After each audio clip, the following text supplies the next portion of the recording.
시편 24번째 시간입니다. 오늘 말씀은 시편 22편 1절부터 21절 말씀까지를 보도록 하겠습니다. 17절부터 19절 말씀을 합독하고 시편 22편 중에서 전반부에 해당하는 1절부터 21절 말씀을 보고 내일 22절부터 31절을 보도록 하겠습니다. 자, 그러면 시편 22편 17절부터 19절 말씀을 한 목소리로 합독하도록 하겠습니다. 내가 내 모든 뼈를 셀 수 있나이다. 그들이 나를 주목하여 보고 내 겉옷을 나누며 속옷을 제비 뽑나이다. 여호와여 멀리하지 마옵소서.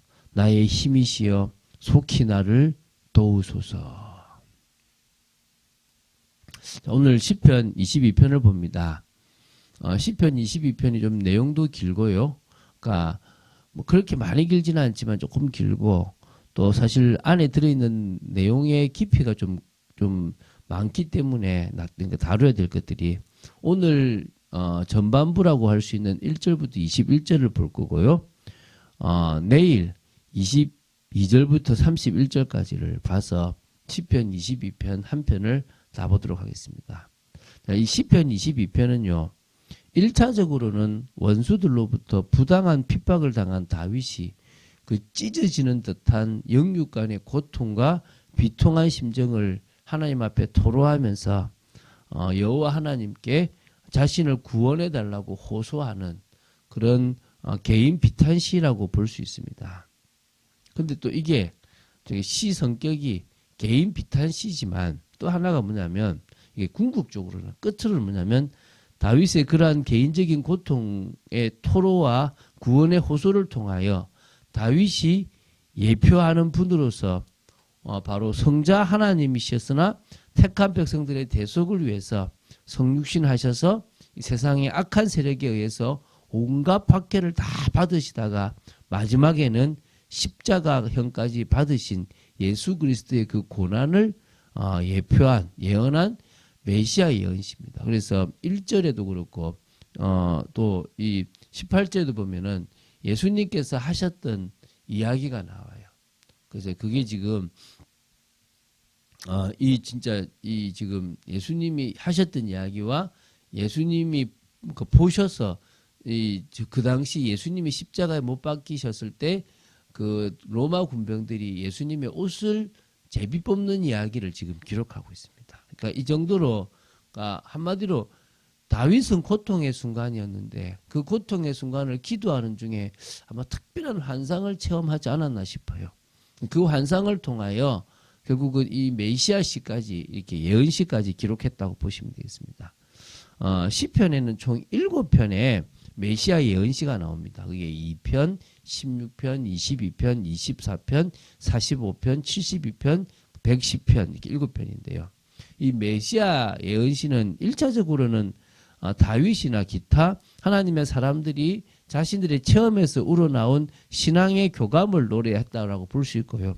그리고 이 모든 시들은 궁극적으로는 하나님 자신이시며 또한 하나님의 사람의 원형으로서 성육신하여 세상에 오신 메시아 예수 그리스도의 성품이나 또 그분의 구속 사역의 다양한 측면을 아주 오묘하고도 함축적으로 예언하고 있기 때문에 메시아 예언시로 분류된다고 보시면 됩니다. 그래서 아까 말씀드렸지만 1절에 내 하나님이여 내 하나님이여 어찌 나를 버리셨나이까 라고 하는 절규는 예수 그리스도께서 이 가상칠언 십자가 위에서 하셨던 7마디 말씀 중에서 4번째 사언으로 지금 인용되었습니다. 그때는 아람어로 엘리 엘리 라마 사박단이라고 하셨죠. 그렇죠? 그 어떤 메시아 예언시보다도 그 예언의 양상이 가장 생생하고 구체적일 뿐만 아니라 우리 오직 그리스도의 십자가 고난이라는 한 주제를 집중적으로 예언하고 있는 것으로 지금 유명한 시입니다. 그래서 이 시를 십자가의 노래 또 고난의 시, 순환의 시라고 이렇게 보고도 합니다. 불리기도 합니다. 또 하나 조금 이 시의 특징을 말하면 아옐렛 샤할 이런 단어가 이게 이제 표제어에 나와요. 이 옐렛 샤할에 맞춘 노래, 이게 사슴이란 곡조라고 했는데요. 이게 뭐냐면 새벽 사슴의 노래로 이렇게 이렇게 불리기도 합니다. 그런 의미가 있는가 봐요. 그래서 잘 모르겠는데 발음도 어렵잖아요. 제가 읽는데 아옐레 샤할 이제 조금 발음이 있는데요. 이런 의미가 히브리어에 있는 걸로 보입니다. 자, 아까 시편 22편에 저작 배경이 어떤지는 사실은 잘 분명치 않습니다. 많은 학자들이 다윗이 사울에게 쫓길 때에 사무엘상 23장이 아마 그 저작 배경이 아니겠나라고 보기도 합니다. 그러나 압살롬에게 쫓길 때도 배경이 될 수 있고 다른 부분도 있을 수 있다라고 보는데 그냥 이게 시편 69편하고 좀 짝을 이루고 있습니다. 그러니까 고난에 대한 묘사에 있어서 이 시가 좀 더 직접적이고 구체적이긴 하지만은 어쨌든 그런 이 69편하고 조금 짝을 이루기도 한다라고 보시면 되겠습니다. 자, 그러면 벌써 지금 이 서론만 다뤄도 다룰 게 많죠, 그죠? 이제 시편 22편을 보겠습니다. 구체적으로 크게 두 부분으로 나눈다 그랬죠. 오늘은 전반부인 1절부터 21절을 보겠고, 이제 내일은 후반부를 보도록 하겠습니다. 그래서 좀 개인적인 어떤 고백이 있는 게 이 전반부고, 후반부는 좀 다른 느낌의 또 내용이 있습니다. 자, 전반부 1절부터 21절은요. 하나님께 버림받은 것과 같은 이 극심한 고난에 처한 다윗이 자신의 비통한 심정과 자신이 처한 고난의 양상을 토로하며 절박하게 하나님께 구원을 호소하는 내용입니다. 그래서 이제 먼저 1절부터 11절이 이 다윗의 극심한 고난에 처하여 부르짖었으나 응답이 없는 그런 부분에 대해서 이렇게 철저하게 이제 처절하게 하고 있는 부분이라고 보시면 되겠습니다. 먼저 보고요. 이제 그 다음을 보겠습니다. 자, 1, 2절이 다윗의 비통함을 느낄 수 있는 내용입니다. 내 하나님이여 내 하나님이여 어찌 나를 버리셨나이까 어찌 나를 멀리하여 돕지 아니하시오며 내 신음소리를 듣지 아니하시나이까 내 하나님이여 내가 낮에도 부르짖고 밤에도 잠잠하지 아니하오니 응답하지 아니하시나이다. 아유 주여. 지금 밤낮을 부르짖었다는 거죠. 너무 힘들고 이 고통에 벗어나야 되기 때문에 하나님 앞에 벗어나게 해달라고 밤낮을 부르짖는데 하나님은 버리셨는지 돕지도 않고 듣지도 않으신다는 겁니다. 응답하지 않는다는 거죠. 그래서 이걸 이제 예수님이 이 심정을 그대로 인용하신 건지 아니면 예수님이 하실 것을 먼저 다윗이 환상 속에서 봤는지 모르겠지만요. 이걸 아람어로 엘리 엘리 라마 사박단이라는 말씀으로 이렇게 예수님께서 외치시는 부분이 있습니다. 그러니까 뒤에도 예수님의 이렇게 십자가상에서 눈을 쭉 쳐다보니까 이렇게 눈을 들어 쳐다보니까 예수님의 옷을 제비 뽑고 있는 이 로마 병정들의 모습을 봤어요. 그래서 저들이 내 옷을 제비 뽑는다라고 이렇게 속옷을 이런 말씀을 이렇게 하시거든요. 이게 지금 다윗이 그 말은 지금 그 너무 고통 속에 하나님 앞에 간절히 기도하는 중에 그 고통이 결국은 메시아의 고통과 연결되어지는 부분을 하나님이 체험시켜 줬다라고 보시면 되겠어요. 얼마나 감사합니까? 이 고난이 그냥 온 게 아니잖아요. 그 우리가 어떨 때는 진짜 아프면 예수님이 십자가 이것보다 더 아팠지 않겠냐? 이게 그 고통이구나라고 이렇게 느낄 때도 있지 않습니까? 그런 의미에서 이 고난이 결국은 하나님의 더 큰 은혜, 메시아의 비밀을 깨닫는 축복이 되어졌다라고 보시면 되겠습니다. 3절부터 5절을 통해서 다윗은요. 자신이 막 부르짖지만 자신을 외면하고 계시는 하나님이 어떤 분이신지를 고백하고 자신에게 응답해달라고 고백하고 있습니다. 하나님은 어떤 분이십니까? 이스라엘의 찬송 중에 계시는 거룩하신 하나님이십니다. 당신은 그런 분이시지 않습니까? 이 말이에요. 이스라엘의 조상들의 의뢰와 기도를 들으시고 건져주신 분이에요. 자신들의 조상들이 그렇게 부르짖을 때 그들의 기도를 들으시고 의뢰하셔서 그들을 그 원수의 손에서 애굽의 손에서 광야길에서 또 가나안의 손에서 구원해 주셨던 분이 건지시고 보호하신 분이 여호와 하나님이라는 거예요. 그래서 이스라엘에게 수치를 당하지 않도록 역사하셨던 분임을 고백하는 겁니다. 그 말은 무슨 말입니까? 지금 내가 당하는 이 수치를 당하지 않게 하실 분은 여호와 하나님밖에 없습니다. 오늘 저와 여러분의 인생에 진정으로 하나님의 은혜 아니고선 답이 없다는 거예요. 자, 이제 6절부터 8절입니다.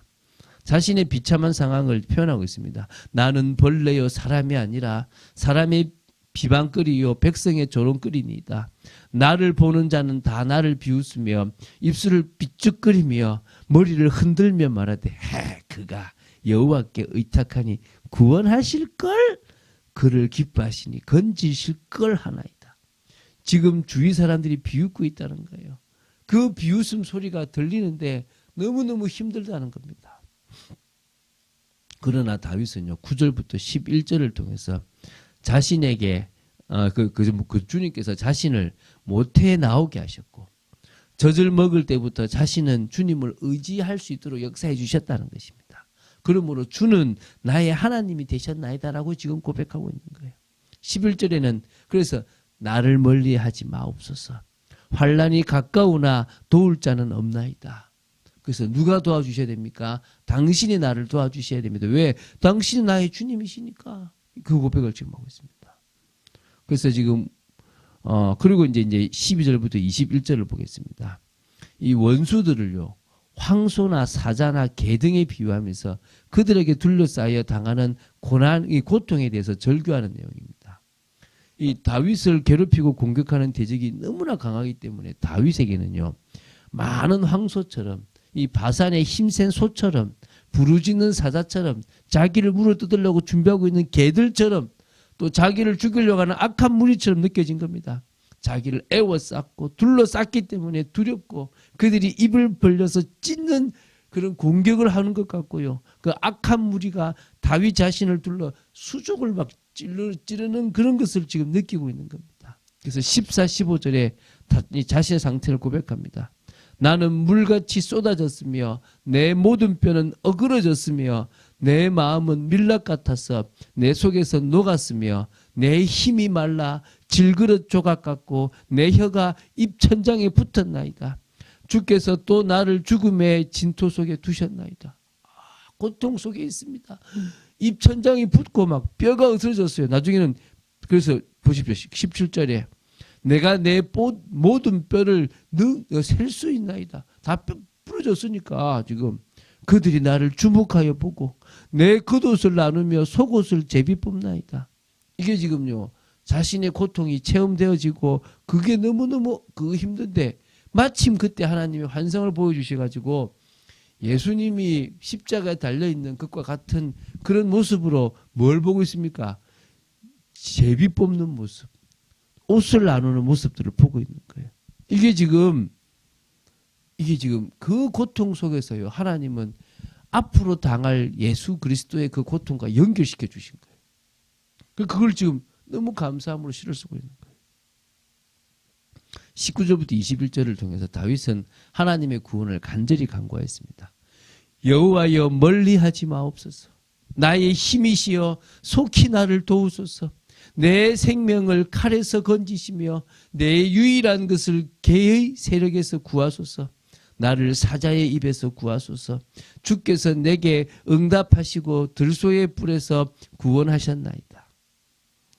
지금요 이 고난 속에서 하나님께 부르짖는 중에서 이 환상을 봤던 이 다윗처럼요 우리의 이 고난 속에서 하나님께서 또 깨닫게 하시고 보여주실 하나님의 그 큰 은혜의 미래가 있음을 우리는 봅니다. 오늘도 문제 속에서 다른 생각하지 말고 더 주님을 더 깊이 밤이나 낮이나 주님을 부르짖고 우리가 해야 될 중요한 기도, 특히 가정복음화 또 정말 복음 명문가를 두고 기도하고 하나님의 나라를 이루기 위해서 기도하는 여러분 되시기를 주 예수 그리스도 이름으로 축원드립니다.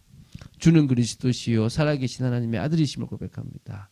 정말 이 시를 통하여 더 주님을 알고 다윗이 받았던 이 은혜가 얼마나 큰지를 또한 알게 하심을 감사하고 하나님이 이거 하나를 깨닫게 하기 위해서 오히려 고난 속에 그대로 두심을 또한 감사합니다. 그리고 그 다윗을 건지사 왕이 되게 하셨던 것처럼 우리의 그 고난을 바꾸어 언약을 성취하는 데 쓰실 줄로 믿습니다. 오늘도 주님을 깊이 바라보는 저희들 되기를 간절히 소원합니다.